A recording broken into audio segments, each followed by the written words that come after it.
পাকিস্তানের মধ্যস্থতায় 2 সপ্তাহের যুদ্ধবিরতিতে সম্মত যুক্তরাষ্ট্র ইরান। তেহরানের 10 দফা মেনেছে ওয়াশিংটন। নিরাপদে যাতায়াত করা যাবে হরমুজ প্রণালী দিয়ে।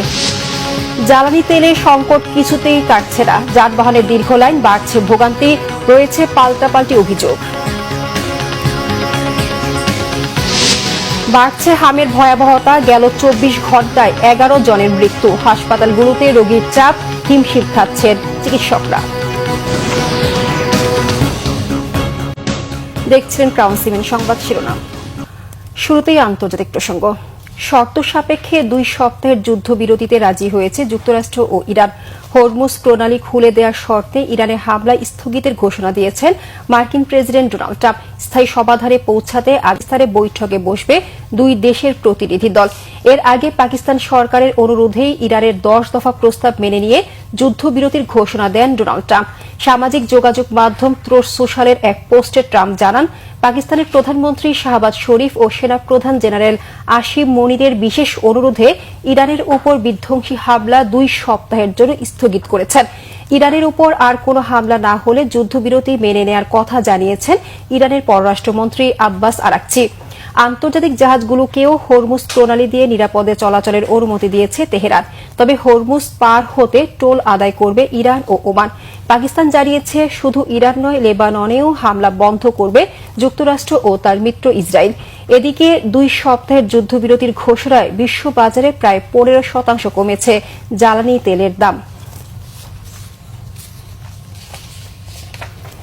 দিনাজপুরে জ্বালানি তেলের সংকট কিছুতেই কাটছে না। সংশ্লিষ্ট মহল থেকে জ্বালানির কোনো সংকট নেই দাবি করলেও বাস্তব চিত্র ভিন্ন। চাহিদা অনুযায়ী তেল পাচ্ছেন না পেট্রোল পাম্পগুলো। এতে মোটরসাইকেল সহ বিভিন্ন যানবাহন নিয়ে দীর্ঘ লাইনে দাঁড়িয়ে ঘণ্টার পর ঘণ্টা অপেক্ষা ও ভোগান্তির দৃশ্য প্রতিদিনই। দিনাজপুর থেকে সুব্রত মজুমদার ডলারের তথ্য ছবি নিয়ে ডেস্ক রিপোর্ট। শহরের বিভিন্ন পেট্রোল পাম্পে সীমিত পরিমাণ তেল সরবরাহের কারণে ঘণ্টার পর ঘণ্টা অপেক্ষা গ্রাহকদের। অনেকে প্রয়োজনীয় তেল না পেয়ে ফিরে যাচ্ছেন। ক্ষোভে ফুঁসছেন ভুক্তভোগীরা। ওরা ট্যাঙ্কির মধ্যে তেল লোড করতেছে, লোড করে আনলোড করে আবার ওটাকে চড়া দামে বিক্রি করতেছে বাইরে। এটা একটা পেশায় পরিণত হয়ে গেছে। 73 বছর বয়স আমার, এখন তো থাকলে উল্টে পড়ে যাবো এইরকম অবস্থা। কি যে সৃষ্টি হলো, এদিকে আর্টিফিশিয়াল ক্রাইসিস হচ্ছে। তেল তো প্রতিদিনই আসতেছে, সরকার তো বলতেছে না তেলের জন্য আমার সংকট নেই। চলো, আমি 3টা পাম্পে গেছি, আমি পাইনি। এখন আবার এখানে আসলাম, আসা এখানে সিরিয়াল লাগে। সিলেট গ্যাস ফিল্ড থেকে পার্বতীপুর রেলহেড পিওএল ডিপোতে জ্বালানি তেল পরিবহনকারী চালকদের বক্তব্যে অবশ্য ভিন্ন তথ্য। তাদের দাবি, পার্বতীপুর রেলহেড পিওএল ডিপোতে পর্যাপ্ত জ্বালানি তেল মজুত রয়েছে। চালকদের ভাষ্য, সত্যি কোনো সংকট থাকলে গাড়ি আসা মাত্রই দ্রুত আনলোড করা হতো। ডিপোতে জায়গা নেই, পর্যাপ্ত পরিমাণ তেল মজুত করে রাখছে। সাধারণ পাবলিক যারা হচ্ছে, পাবলিক গাড়ি আছে, ডিপোর জন্য তেল নিতে আসছে। ওনার চাহিদা হচ্ছে 4500 লিটার, ওনাকে তেল দিচ্ছে 2500 লিটার। একটা গাড়িরও জায়গা নাই যে আনলোড করবে, সাইলেন্ট সব লোড। এখানে তেল পর্যাপ্ত পরিমাণ আছে, লোড আছে, কিন্তু আমার তেল আনলোড দিচ্ছে না। এদিকে চাহিদা অনুযায়ী তেল না পাওয়ার অভিযোগ পাম্প মালিকদের। ফলে বাধ্য হয়ে সীমিত আকারে তেল বিক্রি করতে হচ্ছে। অন্যদিকে পাম্পে তেল নিতে আসা ট্যাঙ্ক লরি চালকদের দাবি, ডিপো থেকে প্রয়োজনের তুলনায় কম তেল দেয়া হচ্ছে। 4-5 গাড়ি নিয়ে যাচ্ছি, কিন্তু কম করে দেওয়া হইতেছে, কম করে নিয়ে যাইতেছে। আমাদের যে প্রচুর চাহিদার তুলনায় আমাদেরকে অর্ধেক 4 আনার 1 আনা তেল পাচ্ছি আমরা। এই কারণে চাহিদা প্রচুর, পাম্পের মধ্যে ভিড়। বিপিসির প্রধান কার্যালয়ের অনুমতি ছাড়া ডিপোতে কর্মরত কোনো কর্মকর্তা সংবাদকর্মীর সাথে কথা বলবেন না বলে জানান। দ্রুত এই সমস্যার সমাধান না হলে ভোগান্তি আরও বাড়বে বলে শঙ্কায় ভুক্তভোগীরা। Bangla vision news desk. জ্বালানি মন্ত্রী ইকবাল হাসান মাহমুদ জানিয়েছেন, জ্বালানির দাম এখনই বাড়ানো হবে না। দাম নিয়ে প্রতি মাসে সভা হয়, যদি প্রয়োজন হয় আইনানুযায়ী সমন্বয় করে তখন দেখা যাবে। মঙ্গলবার জাতীয় সংসদে প্রশ্নোত্তর পর্বে এক প্রশ্নের উত্তরে তিনি এ তথ্য জানান। মৌলভীবাজার 2 আসনের সংসদ সদস্য মোহাম্মদ শওকতুল ইসলামের মনোযোগ আকর্ষণী নোটিশে মন্ত্রী জানান, দেশে জ্বালানি তেলের পর্যাপ্ত মজুদ আছে। সরকার বিভিন্ন উৎস থেকে জ্বালানি তেল সংগ্রহ করে সরবরাহ ঠিক রাখার চেষ্টা করছে। মন্ত্রী জানান, মধ্যপ্রাচ্য সমস্যার কারণে সারা বিশ্বেই জ্বালানি সরবরাহ বিঘ্নিত হচ্ছে। তারপরও এখন দেশে 1,64,644 মেট্রিক টন ডিজেল আছে। এপ্রিলে আরও 1,38,000 মেট্রিক টনের বেশি দেশে আসবে। মন্ত্রী জানান 10,500 টন অকটেন আছে, আরও 71,443 টনের বেশি এপ্রিলে আসবে। এছাড়া 16,000 টনের পেট্রোল আছে এবং এপ্রিলে আরও 36,000 টন আসবে। মন্ত্রী জানান দক্ষিণ এশিয়ার সবগুলো দেশ জ্বালানির মূল্য বাড়ালেও দেশে এখনও তা করা হয়নি। গেল 24 ঘন্টায় সারা দেশে হামে 11 জনের মৃত্যু হয়েছে, আর হাম সন্দেহে হাসপাতালে ভর্তি হয়েছে 1,236 জন, জানিয়েছে স্বাস্থ্য অধিদপ্তর। এদিকে দেশের বিভিন্ন হাসপাতালে বাড়ছে হাম আক্রান্ত রোগীর সংখ্যা। গেল 24 ঘন্টায় রাজশাহী মেডিকেলে হামের উপসর্গ নিয়ে এক রোগীর মৃত্যু হয়েছে। একই সময়ে রয়্যাল নামে একটি প্রাইভেট ক্লিনিকে আরও 2 জনের মৃত্যু হয়।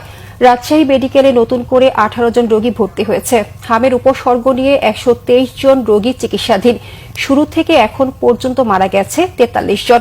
মঙ্গলবার ভোরে ময়মনসিংহ মেডিকেলে চিকিৎসাধীন আরও এক শিশুর মৃত্যু হয়েছে। এ নিয়ে বিভাগে হাম আক্রান্ত চিকিৎসাধীন 7 শিশুর মৃত্যু হল। 24 ঘন্টায় নতুন করে 28 জন ভর্তি হয়েছে।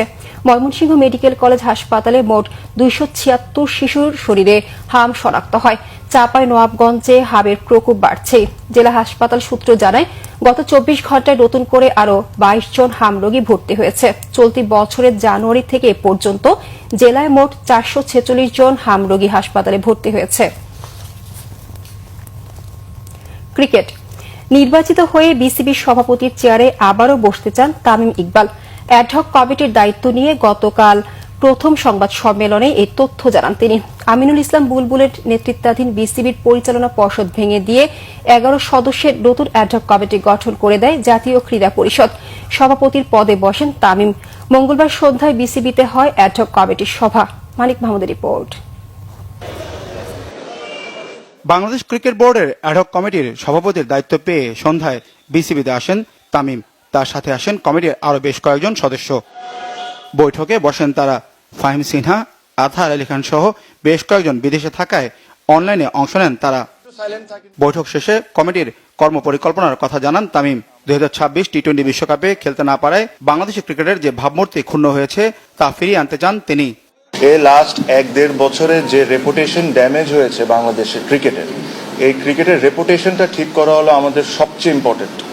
আমাদেরকে একটা দায়িত্ব দিয়ে আনা হয়েছে যে free and fair election held করা 3 মাসের মধ্যে। আমরা এটা যে আমাদেরকে যে দায়িত্ব দেওয়া হয়েছে, আমরা এই দায়িত্বটা যতটা অনেস্টি ভাবে আমরা এই জিনিসটা করতে পারি আর যতটা দ্রুতভাবে আমরা এই জিনিসটা করতে পারি আমরা ওই জিনিসটাই করব। সাথে সাথে অবশ্যই আমরা ডে টু ডে অ্যাক্টিভিটিসের মধ্যে যা যা হয়েছে, ওয়ার্ল্ড কাপ ইস্যু আছে আপনারা জানেন, সব কিছু নিয়ে আমাদের যা সঠিক কাজ করার দরকার আমরা তাই করি। আমরা লাস্ট অনেক বোর্ডে দেখেছি যে বিভিন্ন বোর্ড ডিরেক্টর বিভিন্ন সময় ইন্টারভিউ বা বিভিন্ন সময় অনেক কিছু বলেছেন। আমরা এই জায়গা থেকে সরে এসে আমরা একজন স্পোক্স পারসন ঠিক করেছি। Anything to do with the board please contact him. ওটা আমরা সিদ্ধান্ত নিয়েছি ওটা তানজিল ভাই হবে। আগামী নির্বাচনে প্রার্থী হওয়ার ইচ্ছা প্রকাশ করেন তিনি। অবশ্যই আমরা ইলেকশন করব। এখানে আপনি আমাকে ব্যক্তিকে জিজ্ঞেস করতে হবে। আমার ইচ্ছা থাকতে পারে আমি করতে পারি, বাবুবার ইচ্ছা থাকতে পারে আমি করতে পারি, ওনার ইচ্ছা নাও থাকতে পারে। আর যখন একটা ফ্রি অ্যান্ড ফেয়ার ইলেকশন হবে, আর খালি আমরা না, যারা যারা ইন্টারেস্টেড, আমি সবাইকে রিকোয়েস্ট করব যে সবাই পার্টিসিপেট করে। বুধবার সন্ধ্যায় বসবে নতুন কমিটির আনুষ্ঠানিক সভা। মানিক মাহমুদ, বাংলা ভিশন, ঢাকা। এই ছিল এখনকার মতো। পরের সংবাদ সকাল 11টায়। এছাড়া